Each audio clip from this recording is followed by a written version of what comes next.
नमस्कार, मैं हूं शैलेंद्र। न्यूज़ वन के सांध्यकालीन समाचार सेवा में आप सभी का स्वागत है। प्रस्तुत है आज की प्रमुख खबरें। किसान बिल को लेकर भ्रम फैला रहा है विपक्ष, कहा विधायक रीवा ने। जिला शिक्षा प्रशिक्षण केंद्र का नवनिर्मित भवन हुआ लोकार्पण। वसूली करने गए आरक्षक पर गिरी निलंबन की गाज। अब खबर विस्तार से।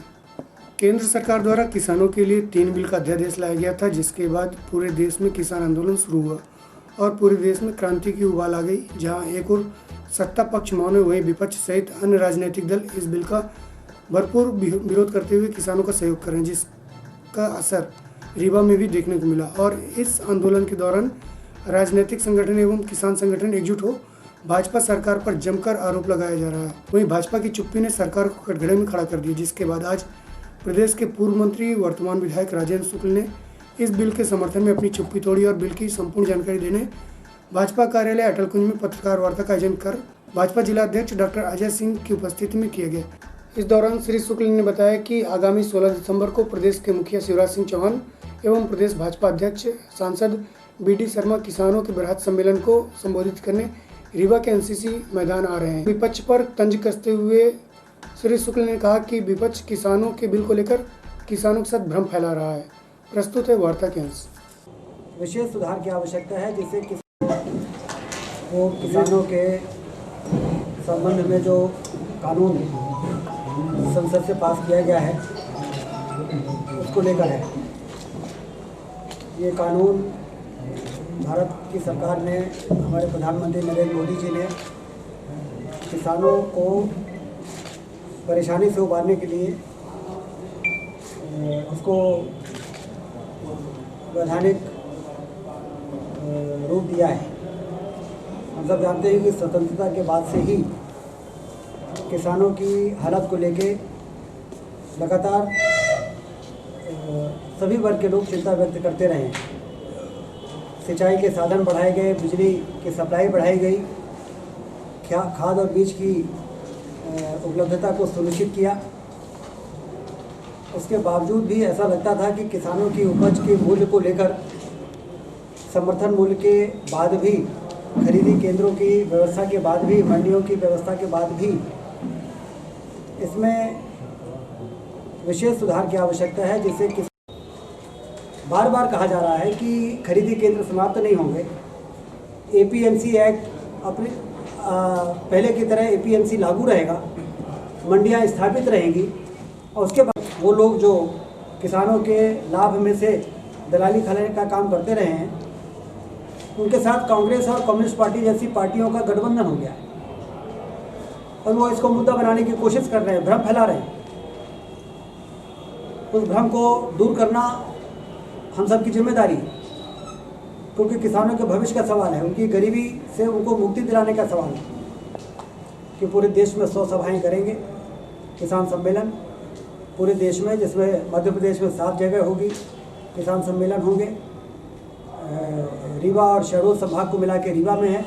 इसी प्रकार से उज्जैन में, इंदौर में, भोपाल में, ग्वालियर में, जबलपुर में किसान सम्मेलन है। और रीवा में 16 तारीख निश्चित हुई है एनसीसी के ग्राउंड में।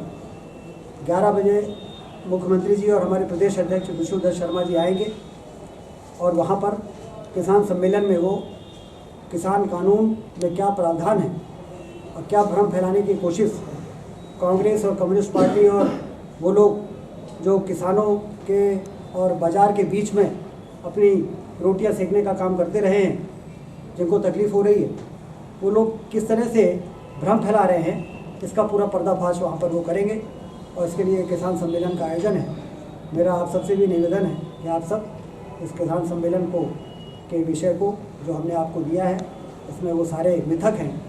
हमारा पहले प्रेस नोट है, उसके बाद वो मिथक हैं, क्योंकि कई दौर की चर्चा पिछले 10 दिन से हो रही है। आप लोग देख रहे हैं, टीवी में आ रहा है, किसानों के प्रतिनिधि जा रहे हैं, वहाँ पर 3-3 मंत्री उनके साथ बैठक कर रहे हैं।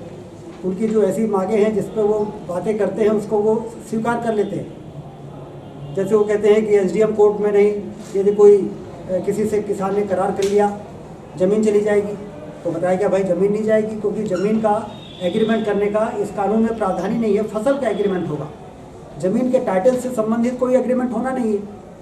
जब ये स्पष्ट कर दिया जाता है तो कहते हैं यदि कोई विवाद होगा तो एसडीएम कोर्ट में जो दिया गया है उसको सिविल कोर्ट में किया जाए। तो उनको ये बताया गया कि एसडीएम कोर्ट को करने के पीछे उद्देश्य ये था कि किसानों के सबसे नज़दीक यदि कोई अदालत है तो एसडीएम है। यदि वो डिस्ट्रिक्ट कोर्ट जाएगा तो उसमें सरकार की ओर से ये बाध्यता नहीं है कि फैसला जल्दी हो, लेकिन फिर भी यदि आप कहते हो तो हम इसका भी प्रावधान कर देते हैं। ये तमाम चीज़ें बताने के बावजूद भी गतिरोध समाप्त करने को वो तैयार नहीं है और एक ऐसा अवसर किसानों के सामने जो सरकार लाना चाहती है, जो उनके तरक्की से जुड़ा हुआ है, उसमें बाधा पैदा करने की जो कोशिश हो रही है। लेकिन भारतीय जनता पार्टी को इस बात की चिंता इसलिए नहीं है कि जनता, देश भर के किसान इस कानून के पक्ष में हैं। अभी बिहार में चुनाव हुआ, यदि किसान इससे खिलाफ होते तो बिहार में भारतीय जनता पार्टी को ऐतिहासिक सफलता कैसे मिलती। राजस्थान में चुनाव हुए और ग्रामीण क्षेत्र के चुनाव हुए, वहाँ के किसानों ने एक तरफा भारतीय जनता पार्टी को वोट दिया है। तो इसलिए देश का किसान इस बिल के पक्ष में है, अपना भविष्य सुनहरा देख रहा है। लेकिन जिन लोगों को तकलीफ़ है अपने स्वार्थ के कारण, चाहे वो राजनीतिक स्वार्थ हो, चाहे वो आर्थिक स्वार्थ हो, अपने स्वार्थों के कारण इस बिल में बाधा पैदा करने की और लोगों को भ्रमित करने की उसी प्रकार से कोशिश कर रहे हैं जिस प्रकार से धारा 370 और 35 में उन्होंने कोशिश की थी। जिस तरह से अन्य राष्ट्रीय मुद्दों जो देश के लिए ज़रूरी थे उसमें की थी, उसी प्रकार से इसमें कर रहे हैं। इसको सफल नहीं होने दिया जाएगा। 1.5 करोड़ की लागत से बने नवनिर्मित भवन का पूर्व मंत्री व विधायक राजेंद्र शुक्ल एवं सांसद जनार्दन मिश्र द्वारा किया गया लोकार्पण। जिला शिक्षा प्रशिक्षण केंद्र डाइट में आज नई शिक्षा नीति के तहत बने नवीन भवन का लोकार्पण विधायक राजेंद्र शुक्ल व सांसद जनार्दन मिश्र द्वारा प्रथम पूज्य गणेश की पूजा एवं मंत्रोच्चार किया गया। इस अवसर पर एक पत्रिका का भी विमोचन किया गया। इस दौरान जिला पंचायत सीओ स्वप्निल वानखेड़े, एडीएम इला तिवारी, डाइट प्राचार्य एसएन शर्मा सहित अन्य शिक्षक एवं कर्मचारी उपस्थित रहे। वहीं श्री शुक्ल ने कहा कि शिक्षा को एक मिशन की तर्ज पर कार्य करना होगा, इसे औपचारिकता न समझें। प्रस्तुत है एक झलकी। यहाँ के संस्थान परिवार निश्चल प्रेम है। अपने इन तीनों दुर्गा और पूजा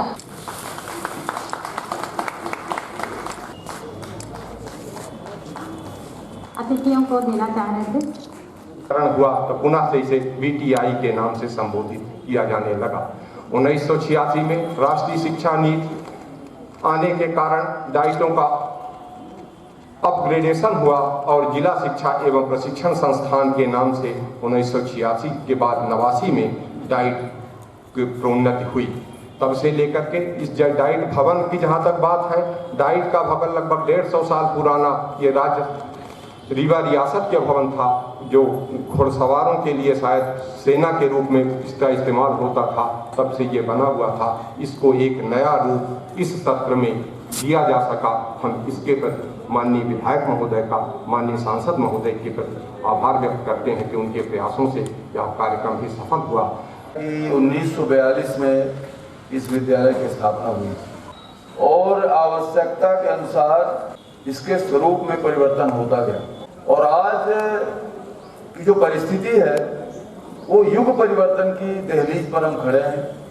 समय की मांग थी 4 क्षेत्रों पर, शिक्षा नीति पर लगभग 28 साल से काम चल रहा था। शिक्षा नीति नहीं बन पा रही थी। समाज को संचालित करने वाले, अर्थव्यवस्था को संचालित करने वाले क्षेत्र हैं, ये किधर जाएं, इस पर निर्णय लेने का समय आया और निर्णय हुआ, नई शिक्षा नीति घोषित हुई। लेकिन जो शिक्षा नीति आई है उससे इस देश का 99% अध्यापक और विद्यार्थी सहमत है। ये चूँकि बेसिक, प्राथमिक और प्राइमरी शिक्षकों को तैयार करने की शिक्षा संस्थान है, इसी से हम लोग समझ सकते हैं कि यदि शिक्षा के स्तर को सुधारे बिना हमारा बेहतरी नहीं हो सकती, तो इस संस्थान की कितने महत्वपूर्ण भूमिका के ऊपर बहुत कुछ निर्भर करता है। क्योंकि उन विद्यालयों में शिक्षक सप्लाई करने का काम आप ही करते हैं। बीएड की ट्रेनिंग का काम यहाँ से होता है और ऐसे व्यवहारिक शिक्षक तैयार करना जो विषय तो समझाएं ही, लेकिन विषय को किस प्रकार से घुट्टी की तरह पिलाना है, किस तरह से व्यवहार करना है, किस तरह से बातें रखें कि सामने वाले को पूरी की पूरी बातें समझ में आ जाए। ये कार्यकुशलता आपको अपने विद्यार्थियों में भरने का काम कितना बेहतर आप करते हैं, उसी पर पूरे जिले के शिक्षण व्यवस्था की क्वालिटी, गुणवत्ता निर्भर करती है।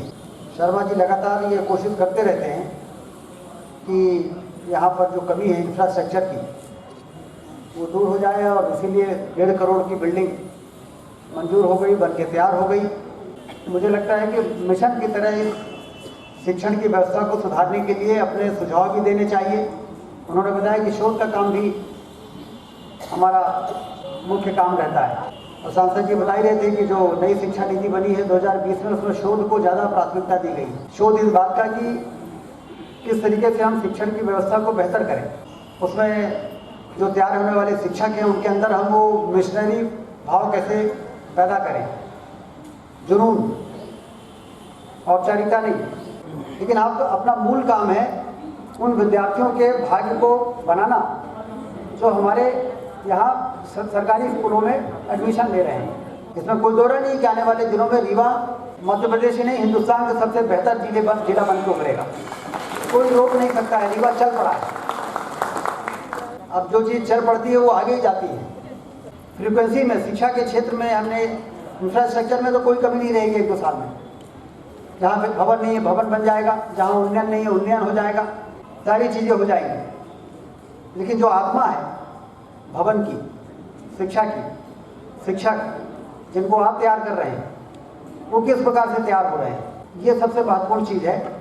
और इसे कितनी बड़ी जिम्मेदारी है आपके ऊपर। मैं तो वास्तव में अभिनंदन करता हूँ आप सबका कि आप सिर्फ शिक्षक नहीं हैं, आप शिक्षक तैयार करने वाले शिक्षक हैं। रीवा जिला के सिमरिया थाना क्षेत्र में हुई अंधे हत्या का रीवा अतिरिक्त पुलिस अधीक्षक शिव कुमार वर्मा ने खुलासा करते हुए बताया कि 29 नवंबर को सिमरिया थाना क्षेत्र में पुलिस को सड़क के किनारे एक शव मिलने की जानकारी के बाद पहुंची पुलिस ने थाना प्रभारी डी पांडे के नेतृत्व में कार्रवाई करते हुए जांच शुरू की और पूछताछ के लिए कई लोगों को बुलाया। इस दौरान पता चला कि 2 व्यक्ति कल्लू और लक्ष्मीकांत के द्वारा मृतक प्रहलाद के साथ शराब का सेवन किया। इस दौरान किसी बात के विवाद पर लक्ष्मीकांत एवं कल्लू ने मिलकर आक्रोशित हो प्रहलाद की हत्या कर दी और साक्ष्य मिटाने चेहरे को पत्थर से कुचल दिया था, जिसके बाद पुलिस की कड़ी मेहनत ने रंग लाई और आरोपियों को पकड़ न्यायालय में पेश किया गया। प्रस्तुत है एडिशनल एसपी शिव कुमार वर्मा से जानकारी के अनुसार।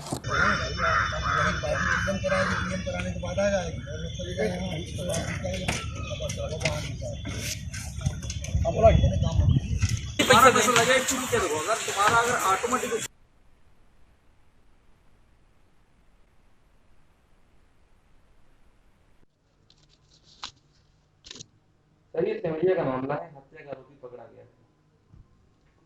ये 29 तारीख को पुलिस को सूचना मिली थी कि सतना रोड पर एक शव पड़ा हुआ है। पुलिस ने जाकर मौके पर तस्दीक किया तो लग रहा था कि उसकी हत्या किसी के द्वारा कर दी गई है। पुलिस ने अपराध पंजीबद्ध करके मामले को विवेचना में लिया था और मामले की विवेचना के बाद लगातार पुलिस उसमें अज्ञात मर्डर के केस में पूछताछ कर रही थी। कई लोगों से पुलिस के द्वारा पूछताछ करने के बाद, कई चरणों में पूछताछ करने के बाद ये निकल के आया कि 2 व्यक्ति, एक कल्लू और एक लक्ष्मीकांत के द्वारा मृतक प्रहलाद की हत्या कर दी गई थी। हत्या के बाद साक्ष्य छुपाने के लिए उसके शव को जला दिया था। दोनों आरोपियों ने आरोप स्वीकार कर लिया है। चश्मदीद साक्षियों ने ये बताया है कि हाँ, घटना इनके द्वारा की गई है। मामला अभी भी विवेचना में है। आरोपियों को गिरफ्तार कर लिया गया है। सर, हत्या की मुख्य वजह क्या है? वजह रात्रि में बता रहे कि 28 तारीख घटना, जिस दिन पुलिस को सूचना मिली 29 को, उसके एक दिन पहले रात्रि में मृतक ने और उसके दोनों साथी और इसके अलावा 1-2 लोग और थे, उनके साथ मिलकर दारू पी गई। दारू पीने के बाद फिर जो मृतक प्रहलाद था वो थोड़ा सा उत्तेजित हो गया कि मैंने इतनी दारू पिलाई आपको और आप लोगों के द्वारा मुझे मुर्गा नहीं खिलाया यार, इस तरह के तथ्य आए हैं। उसी बात को जब वो सबसे पहले मृतक ने आरोपियों के साथ हाथापाई करना शुरू कर दी, फिर आरोपियों के द्वारा मृतक को मारा गया और उसके बाद उसके ऊपर पत्थर पटक के उसकी हत्या कर दी और साक्ष्य छुपाने के लिए उसको जला दिया। देश में बने कानून नागरिकों की सुरक्षा करने के लिए बनी, वहीं इस रक्षा का भार पुलिस को दिया गया है। वहीं अब अगर रक्षक ही भक्षक बन जाए तो किस पर विश्वास होगा। ऐसा ही एक मामला हनुमानगढ़ थाना का है, जहां पिपराही चौकी से गुजर रहे बालू से लदे हाईवा को देख 2 आरक्षक थाना प्रभारी की गाड़ी ले पीछा करते हुए सीधी के हरदी गाँव जा पहुँचे और साठगांठ करने लगे, जिससे सुन महिलाओं ने पुलिस के साथ झूमाझटकी की, जिसका वीडियो सोशल मीडिया में तेजी से वायरल हुआ।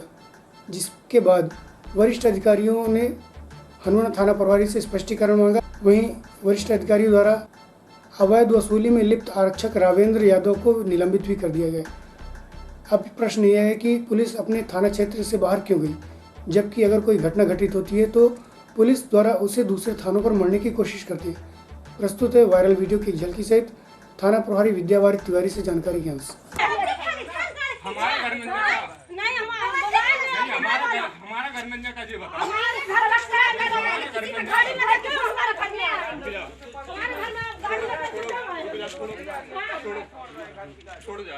छोड़ो भैया, सवाटी साथ है हमारे घर में है, घर में आए,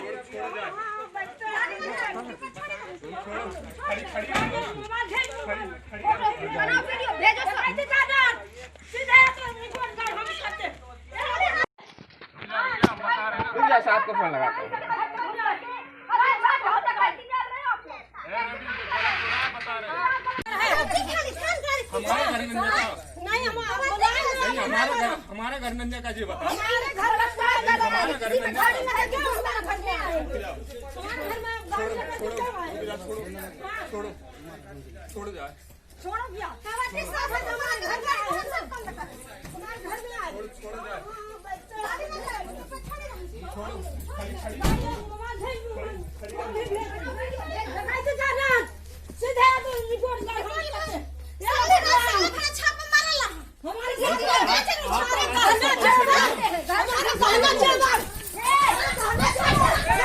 रात्रि गश्त और इलाका भ्रमण में था, तो ये जो लोग पिपराही में आरक्षक थे, जो कथित इलाका हरदी गांव है, बिल्कुल बॉर्डर से लगा हुआ, रोड से लगा हुआ अपने इलाके के, तो आरक्षक से मेरे वीडियो के संबंध में स्पष्टीकरण दिया गया। तो आरक्षक ने अपना स्पष्टीकरण दिया कि वहाँ तिराहा पर रेत से लोड ट्रक जा रहे थे, जिनको रोका गया और रुके नहीं तो भाग दिए, तो पीछे गए तो एक घर में चले गए, जहाँ पर उन्होंने ट्रक वाले को डांटा और घर वाले का ये हुआ कि ये विवाद कर रहे हैं, तो घर वालों ने अपने लिए समझा और इसलिए उनसे थोड़ा सा उनसे झूमाझट की जैसे दृश्य दिख रहे हैं, और वसूली जैसा कोई विषय नहीं। सर वायरल नहीं, मैं नहीं था, मैं यहीं था, हनुमाना में था, और ये गाड़ी लेके भ्रमण में थे, लेकिन वहाँ कैसे पहुँचे इस बात का स्पष्टीकरण दिया गया है। वरिष्ठ अधिकारियों को इसकी रिपोर्ट दी गई है कि इन्होंने इस तरह से गाड़ी ले जा करके स्वेच्छाचारिता की है। नहीं, मारपीट की कोई बात आरक्षक ने नहीं बताई, उसके साथ कोई मारपीट की जो कहा सुनी हुई है। आज संयुक्त किसान मोर्चा के संयोजक एडवोकेट शिव सिंह, किसान सुब्रत मणि त्रिपाठी, भागवत पांडे के नेतृत्व में केंद्र सरकार द्वारा बिना किसी मत विभाजन के संसद में पारित किए गए किसान बिल का विरोध करते हुए महामहिम राष्ट्रपति के नाम संभागायुक्त कार्यालय के सामने धरना प्रदर्शन कर रैली निकाल कलेक्ट्रेट कार्यालय पहुंच तहसीलदार को ज्ञापन सौंपा। वहीं किसानों ने चेतावनी देते हुए बताया कि अगर सरकार किसान बिल वापस नहीं लेती तो किसान संसद में घुसकर सरकार को बाहर करने का काम करेंगे। इस दौरान रीवा में मुख्यमंत्री के आगमन के विरोध में जिले के गांव-गांव में पुतला दहन किए जाने के लिए भी कहा गया। इस अवसर पर कॉमरेड प्रमोद प्रधान, राष्ट्रीय किसान मजदूर यूनियन के नेता भागवत पांडे, सपा प्रदेश सचिव रामायण सिंह, भारतीय किसान यूनियन के प्रदेश अध्यक्ष किसान सुब्रत मणि, संयुक्त किसान मोर्चा के संयोजक शिव सिंह, किसान नेता कार्य समिति के सदस्य कुंवर सिंह, किसान सभा के नेता रामजीत सिंह, शहीद राघवेंद्र सिंह सहित संघर्ष समिति के अध्यक्ष इंद्रजीत सिंह शंखू, राष्ट्रीय किसान मजदूर यूनियन के अध्यक्ष शोभनाथ कुशवाहा, कॉमरेड विद्याशंकर मुफलिस, सपा नेता एमडी खान, इंद्रभान यादव, इंद्रजीत सिंह, विश्वनाथ पटेल चोटीवाला सहित अन्य किसान नेता उपस्थित रहे। प्रस्तुत एक झलकी सहित एडवोकेट शिव सिंह, सीटों के प्रमोद प्रधान व तहसीलदार यतीश शुक्ला से जानकारी के अंश।